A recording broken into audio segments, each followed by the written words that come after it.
Assalamualaikum. I'm Tahsin from Lekhapora Online, and today we're going to take a closer look at the types of questions in Ielts reading module. And this is the part 2 of a 4-part video. Okay, so in my previous video, I talked about multiple choice questions, short answers, and completing sentences. And in this video, we're going to talk about completing tables, summaries, etc., and labeling diagrams.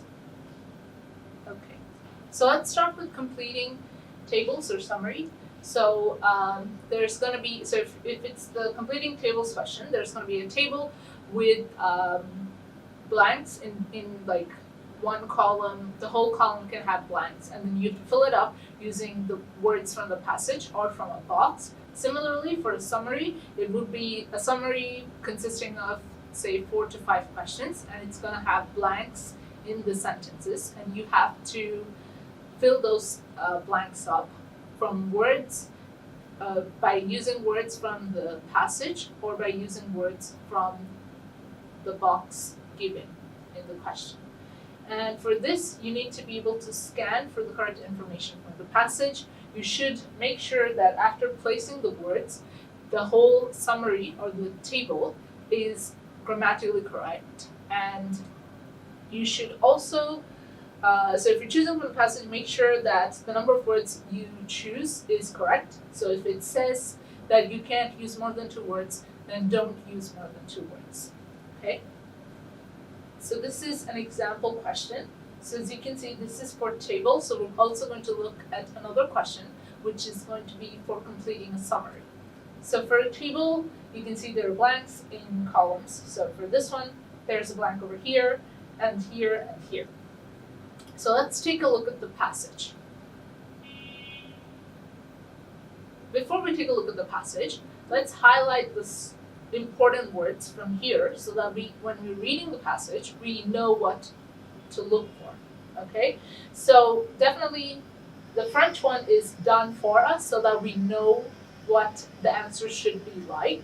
So we need to work on the Spanish species, and for the Spanish species, we need to look for the climate, the period of the period when they're active, and the number of generation per year. So this is the passage. Okay, again, this is not the whole passage. It's actually part of the passage. Because of the time constraint, we're not able to read the whole passage and finish all the questions. So you can pause the video right now and read the passage and try to highlight the points that are related to the table. So if you're done reading, then let's proceed. So if I were you, and I was reading this passage, and before that I read the table and I saw what I had to find, so I would look for the highlighted words so that it's easier for me to answer the questions, all right? So again, we were looking for the Spanish species, their climate, their active period, and their generation. Their generation. Okay, so here they first talk about the French species, as you can see, all right? And then they talk about the Spanish species. So they're saying that, so the French species is matched with smaller, half of the size.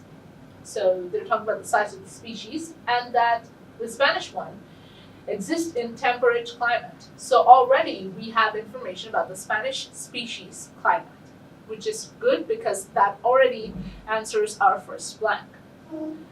Now it says, the former are slow to recover from the winter cold and produce only 1 or 2 generations of offspring from late spring. So here, the former is actually talking about the French, because in the previous line, they talk about the French species first, and then the Spanish species. So in the next one, when they're talking about the when they're talking about the former over here, they're actually talking about the French species. So this is not what we're looking for. We want to find the information about Spanish species. So we will look for the sentence where it talks about the latter, which is over here, the latter. that means it's talking about the Spanish species, which multiply rapidly in early spring. So again, we found the active period, which is early spring, all right? Produce 2 to 5 generations annually. So we have found all our answers, and now you can see they're highlighted. So we find information about the climate, we found information about the active period, and we also find information about the generation, okay? So now a side-by-side view of the question with the table and the passage. So climate for Spanish species is temperate. So this answer should be temperate. Okay. Now if you had to guess this answer, if you had to match this answer, find this answer from the passage, what would you say? If your guess was early spring, then it's correct, because over here we can see that it says early spring. Okay, and the last one, which is about number of generations per year, we read from the passage that it's 2 to 5 generation annually, and annually means per year, so the answer should be 2 to 5. Again, here you can see that I've used words, but if you're comfortable using numbers, if you use 2-4 instead of this, it will also be accepted, because in the first row you can see they actually use numbers, so you can use numbers as well. So that was about completing tables. Now let's take a closer look at completing summary. Again, always read the instruction carefully. Over here, you're only allowed to use a maximum of 2 words. So make sure you read the instructions when you get the paper, and not just right away start answering the questions, okay? So normally, this is the whole question. So as you can see, there are like 5 blanks. But because of the time constraint, we will only try to solve these 2 blanks, okay? So again, at this point, I haven't read the passage yet. So what I'm going to do is skim through this and try to find out what I have to look for when I'm reading the passage, okay? So the first sentence, consumers often complain that they experience a feeling of dash.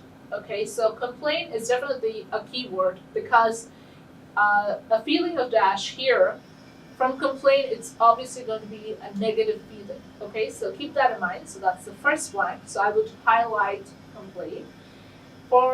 And then continuing, when trying to put together do-it-yourself products which have not been tested by companies on a dash.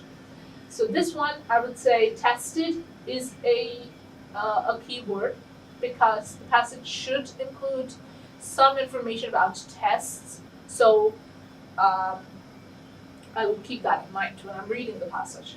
So now you can pause the video and go through this passage, try to find the keywords that we identified earlier, and try to find the answer. If you're done reading, let's proceed. Okay, so again, we were talking about complaints from consumers, so it has to be something negative from the users. So let's read the first sentence, which says, the instructions accompanying do-it-yourself products are regularly cited as a source of unnecessary expense or frustration. So this is something the user could complain about, so this is worth highlighting, this part, okay? Few companies seem to test. Test is one of our keywords, so this sentence is also important, okay? Test their instructions by having them followed by a first-time user, okay? And so the rest of the paragraph doesn't seem important for our questions, okay? So I would highlight the parts that are actually important, which is over here.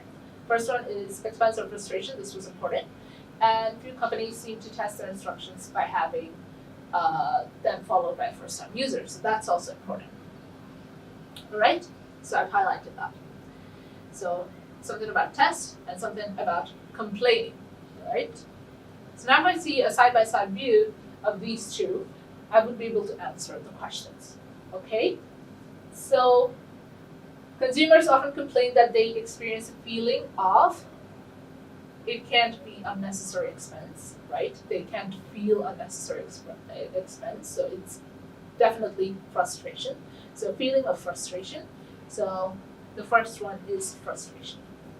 Second one is products which have not been tested by companies on A. So companies test on first-time user from this sentence we can see.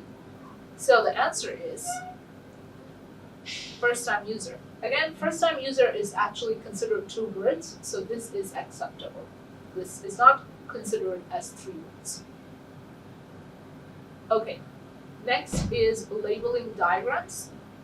So labeling diagram is, I would say, a more interesting type of question from the Ielts reading module because it has diagrams in it, which is kind of fun.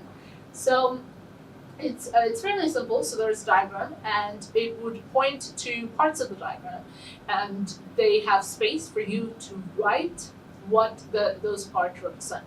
So it's so that's what it is. You fill the blanks for each of the labels, and you have to choose appropriate words. You have to scan for the correct information from the passage or from the box. This also is similar to the summary questions. So you either look for the words in the passage, or there's a box with words given there, and you have to choose from there. And if you're choosing from the passage, make sure that you check the number of words you can use. Okay? So this is actually part of a passage that we're going to look further later. First, let's look at the question. So this is the question. Again, make sure you read the instruction carefully before you start attempting the question, attempting to answer the question. So over here, you'll also see like the diagram itself will contain some information to help you relate. Okay, so over here it says that there is a centimeter scale over here, which is below the surface, and you can see there's a box of words to choose from, and it also is labeling the main part. Okay, and it has blanks over here for you to answer. So since there's a box given, it doesn't have a word limit because you're going to be using the words from here. And as you can see, we have 6 words in this box and only 3 blanks. So don't be scared. These 6 words are just to trick you, but there are only 3 correct answers from these words. Okay? So now let's take a closer look. Okay? So before reading the passage, you can check the diagram and look for what is important, what are the key points, what to look for when you're reading the passage. So the fact that there is a centimeter scale here will clearly give away that the answers over here should be some kind of measurements. So when you're reading the passage, you should try to find the lines or sentences which contains measurements. So now let's read this. Over here, you can see there are a lot of information, but let's skip all these and try to look for the ones which has measurements. So straight away, I see this one. This is the first measurement. Again, this is using centimeter, which is the same as the scale which was given in the diagram.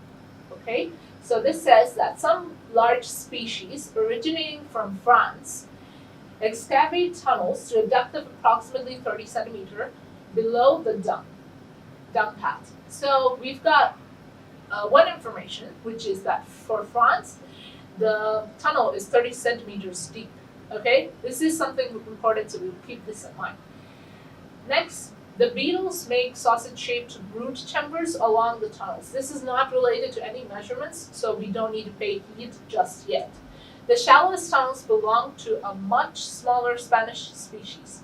So this is also important because it is related to the tunnel's depth, and the shallowest means that it's not deep. Okay, the tunnel is not deep like the previous one, which is 30 centimeters, right? So this is also a second key point that we found, that for Spain, the tunnels are shallow.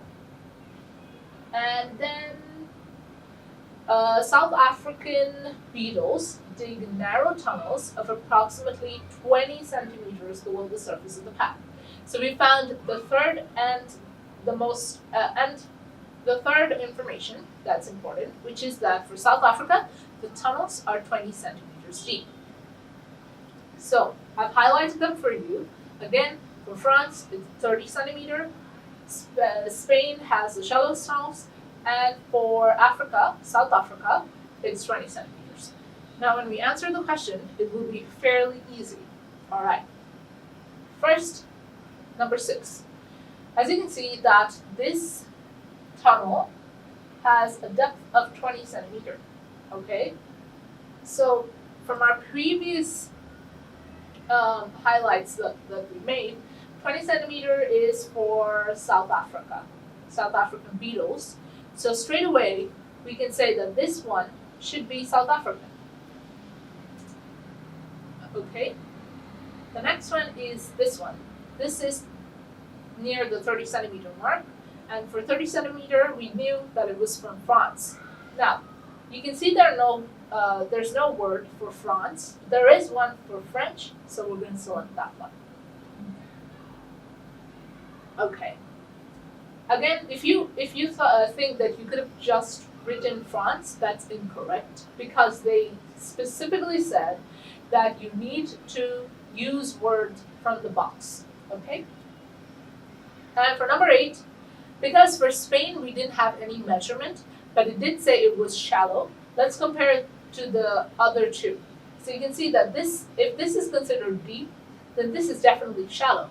So number 8 should be Spanish. So that's the correct answer. So that's it for today's video. Hopefully you liked this video and you understand how to answer these kind of questions if you get them in your exam. And if you like this video, then don't forget to click on the thumbs up button and subscribe to our channel to see similar videos in the future. Thank you.